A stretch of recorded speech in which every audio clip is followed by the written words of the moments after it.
इंसान के सभी दुखों का कारण बोलना ही है, क्योंकि आवश्यकता से अधिक बोलना ही दुखों का कारण बनता है।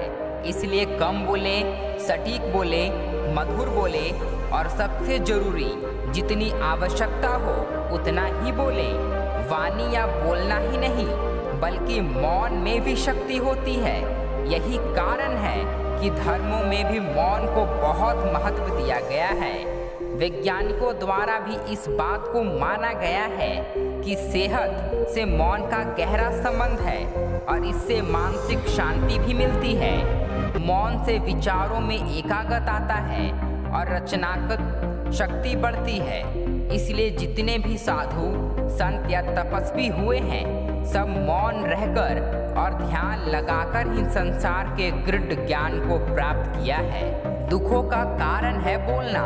हमारे जीवन में एक नहीं बल्कि बहुत सारे दुखों का कारण बोलना ही है, क्योंकि हमारी समस्या यही है कि हम चुप नहीं रह सकते, हमेशा कुछ न कुछ बोलते ही रहते हैं और आपके बोलने के कारण से ही आधे से ज़्यादा दुखों का निर्माण होता है। परिवार में कलह कलेश का कारण भी हमारा बोलना ही होता है। आप जितनी भूख उतना भोजन खाते हैं, जितनी ज़रूरत उतना कार्य करते हैं, लेकिन क्या आप इस बारे में सोचा है कि आप कितना बोलते हैं? क्या आप उतना ही बोलते हैं जितना आवश्यकता है, या अनावश्यकता ही सारे दिन बोलते रहते हैं? इस बारे में कभी अकेले बैठकर जरूर सोचिए कि आज मैंने दिन भर में कितना बोला, क्या बोला और सबसे जरूरी क्यों बोला। इसमें से कितनी बातें जरूरी थी और कितनी अनावश्यक थी। सुनने सुनाने के माहौल से बाहर निकले। मनुष्य की प्रवृत्ति ऐसी है कि वह अपने मन में चल रही बातों को दूसरों को सुनाना चाहता है और दूसरा भी आपके साथ ठीक वही काम करता है।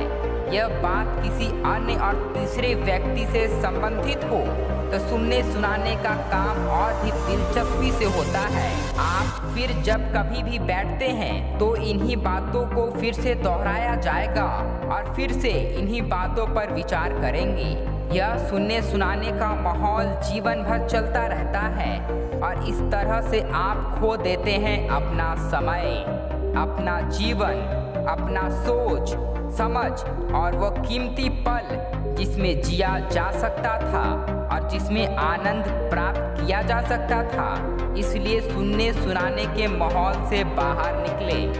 क्या है मौन की शक्ति? जब तक हम बाहर की ओर बोलते रहेंगे हमारे भीतर अशांति रहेगी। जिस दिन हम मन से चुप हो जाएंगे तब बाहर हमारे मुख से कुछ नहीं निकलेगा। हम शांत ही रहेंगे।